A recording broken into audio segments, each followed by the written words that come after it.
এর আগে ফোনে মুস্তাফিজের সঙ্গে কথা বলেন প্রধানমন্ত্রী শেখ হাসিনা। তিনি মুস্তাফিজের খোঁজ খবর নেন। স্থানীয় সময় বৃহস্পতিবার বেলা 2টায় অস্ত্রোপচার শুরু হওয়ার কথা থাকলেও শেষ পর্যন্ত অস্ত্রোপচার শুরু হয়েছে বিকেল 3টা 40 মিনিটে। ক্যানিংস্টনের বুপা ক্রমওয়েল হাসপাতালের শল্যবিদ অ্যান্ড্রু ওয়ালেস সফলভাবে শেষ করেছেন মুস্তাফিজের বাঁ কাঁধের অস্ত্রোপচার। তার সময় লেগেছে 50 মিনিটের মতো। অস্ত্রোপচারের পর 2 ঘন্টা তাকে অপারেশন থিয়েটারে রেখে রাখা হয়। রাতে তাকে এরপর নিয়ে হাসপাতালে রাখা হয়েছে। অস্ত্রোপচারের আগে বাংলাদেশ সময় বিকেল 5টায় মাননীয় প্রধানমন্ত্রী শেখ হাসিনা তাকে ফোন করেন। তিনি এই পেসারের চিকিৎসা ও অস্ত্রোপচার সংক্রান্ত খোঁজ খবর নেন এবং তাকে সাহস যোগান।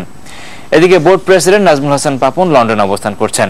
প্রধানমন্ত্রী মুস্তাফিজের চিকিৎসার বিষয়টি সার্বিকভাবে দেখাশোনার জন্য তাকে বলেন। এ সময় প্রধানমন্ত্রী মুস্তাফিজের সফল অস্ত্রোপচার ও দ্রুত আরোগ্য কামনা করেছেন।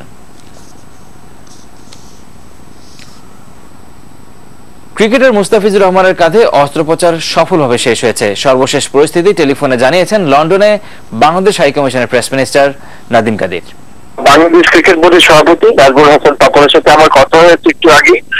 উনি যেটা জানিয়েছেন সেটা হলো নাফিজ ভালো আছে এবং লন্ডন টাইম 2টার সময় তাহলে অস্ত্রোপচার হবে, সেই জন্য হসপিটালে অলরেডি ভর্তি হয়ে গেছে, ডাক্তার তাকে নিয়ে গেছে এবং অস্ত্রোপচার চলবে প্রায় আধা ঘন্টা থেকে 1 ঘন্টা এবং আজকে রাতে সে হসপিটালে থাকবে এবং আগামীকাল সব ঠিক থাকলে আগামীকাল তাকে হসপিটাল থেকে ছেড়ে দেবে।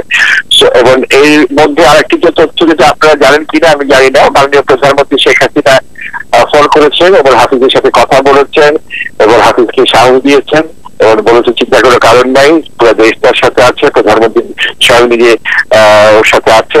তো এই ছিল মোটামুটি আমার কাছে যা তথ্য।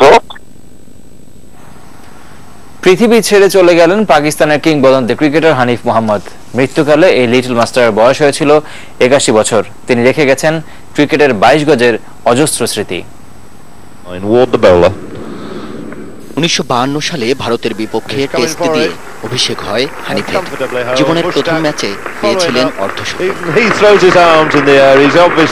রিও অলিম্পিকের গলফে দারুণ